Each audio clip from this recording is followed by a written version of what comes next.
আওয়ামী লীগ একটা বড় দল। আওয়ামী লীগের রাজনীতির ভবিষ্যৎ আছে, কিন্তু শেখ হাসিনা অথবা শেখ পরিবারের এই দেশের রাজনীতির আর কোনো ভবিষ্যৎ নাই। কিন্তু আমি এভাবে ফিল করি বাংলাদেশের রাজনীতিতে আবার আওয়ামী লীগ আসবে, কিন্তু সেই আওয়ামী লীগে শেখ পরিবারের কেউ থাকবে না।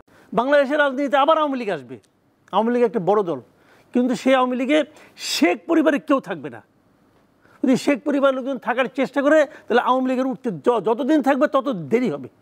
যে শেখ হাসিনার ওই পার্ট চুকে গেছে, বাংলাদেশে এখন যেটা বলছেন যে এখন অনেক স্মার্ট এবং সাহসী মানুষ আছে, ইচ্ছে করলেই তাদের প্রেসক্রিপশন বা তাদের নেগেটিভ অনুযায়ী বাংলাদেশ চলবে, এটা তো না। কিন্তু সেই জিনিসটাকে মানে ভারত মেনে নিতে কষ্ট হচ্ছে না, প্রবলেমটা কোথায়? ওই যে আপনি বলেন না যে শেখ হাসিনার পার্ট চুকে গেছে, এটা আপনি যত সহজে বলছেন ওনারা তত সহজে মানতে পারছেন না। হ্যাঁ, আপনি এটা কী বলবেন? ওনারা আসলে কেন যেন মানতে পারছেন না যে আসলে চুকে গেছে, চুকে গেছে, এটা রিয়েলিটি। আমি নিজেও মনে করি বাংলাদেশে আওয়ামী লীগের রাজনীতির ভবিষ্যৎ আছে, কিন্তু শেখ হাসিনা অথবা শেখ পরিবারের এই দেশের রাজনীতির আর কোনো ভবিষ্যৎ নাই।